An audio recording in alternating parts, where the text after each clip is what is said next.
celebrity love. She's flirting, but I'm turning. Push faster. All right, again, DJ Enzo keeping us alive this morning with some nice music. So our next guest recalled an orientation at Central High School last year when the principal asked students with 7 or more Caribbean secondary education certificate passes to stand. And to his surprise, he was one of only 2 men standing. Some people say young men. Joining us this morning to share a story about forming a group to support his peers is Chevon Taylor. Welcome, Bridget. Thank you very much for having me. All is well? Yes, sir.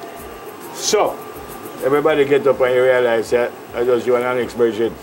What went through your mind when you saw that? It was really surprising because I was saying to myself when the principal asked the question before and about the females and about 30 plus female students, so it was very surprising that many females stood more than the males, so I was really shocked, but it was a bit expected because we know that females have been performing better than males. Yeah. How did you feel personally to know that you were one of the 2? That must have made you feel really good. Yeah, I felt good, but I was a bit disappointed in the numbers. That's true. I'm sorry that you lost your parents at a young age.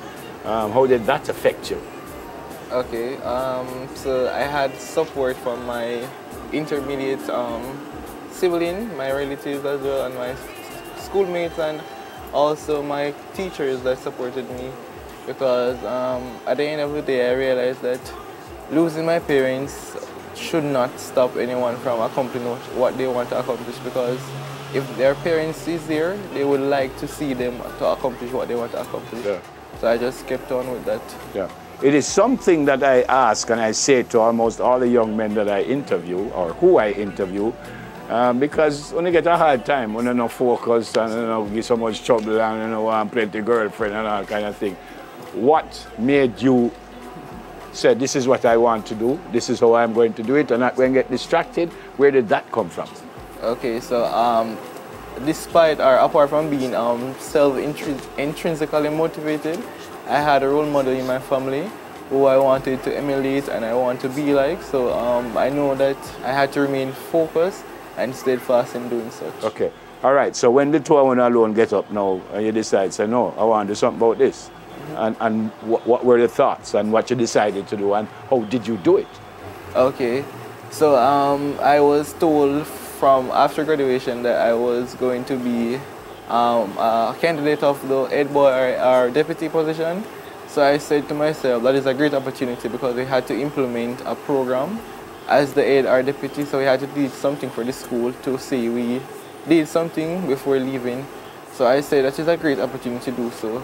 And I worked with the principal and my prefect coordinator to initiate the club in the school, and that was all. You were the head boy also, right? Right. But how, the idea that you came up with, and that's you right there, right? Yes. The idea that you came up with, where did that idea come from? Because you could have done so many other things. You could have started a youth club and make man come play some football or something like that. But where but that would not empower them to perform. Right. So where did that idea come from? Okay. I mean, in addition with my prefect coordinator, she was the one who mentioned that idea to me, and she said that that would be a great idea for me to initiate that program since we really see that the numbers are really low. Yeah. So I must, if I do something like that, it would be a big something and it would be good for this. So did you have to reach out to the young men personally, or did they just hear about it and a man said, let me go check? Okay, so we had a prefect group, and I had the opportunity to announce it in general devotion in the morning, so that was a sense of spreading.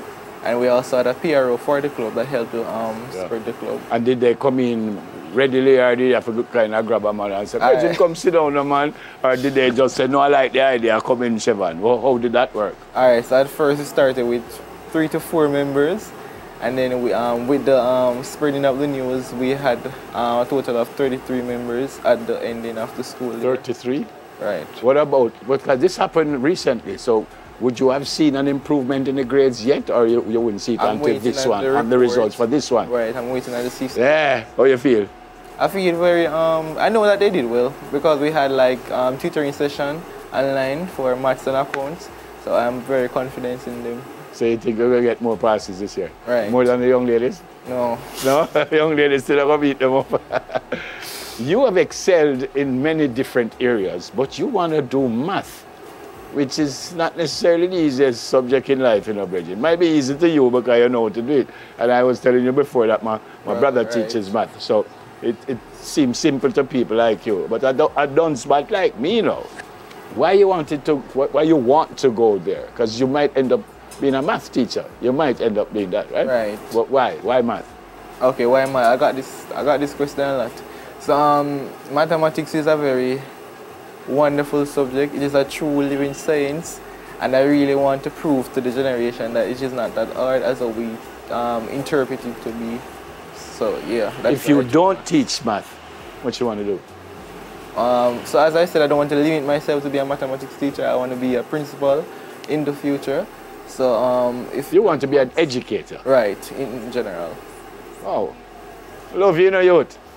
No man, we need more young men like you to follow in your path. You do any sports at all?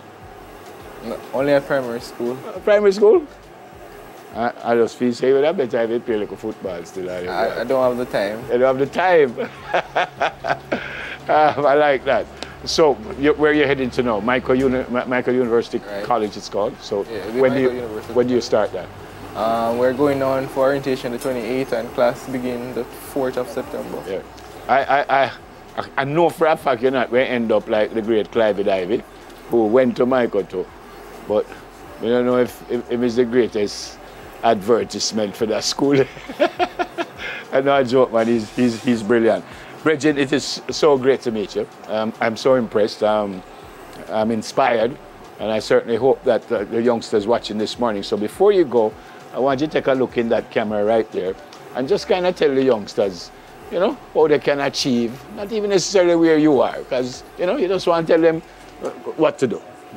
Okay, so what I would recommend, or what I would say to the younger generation is that we should have a proper mindset and maintain resilience. Doesn't matter what hurdles might comes in the way, we should still remain focused and steadfast and have our mind on the goal that we want, and our work plus dedication is tantamount to a successful life. And I know you will be the principal, and when you become the principal, you come back here and you talk to us. Most definitely. Make sure. And you just say, the great never Bell tell me, say, me I turn principal, and so me have to go give him money. Don't forget that, you know, youth man. Don't forget. That will help out Clive Ivy because it now work for him. He was a teacher, actually. Clive was a teacher and a great person and friend. So no me just a teasing. Good to meet you, Bridget. I'm blessed. Go play some football still. Former Central High student Chevon Taylor will be heading to Michael, and we pray that I am just certain that things will work out for him. All right, when we come back, well, we're going to have the second edition of News in 5, and then we have something to smile about after that. So stay with us, please. Much more on Smile. Soon come. Interested, but I in you me whole time invest. So if you're not ready, if you say you're not ready yet.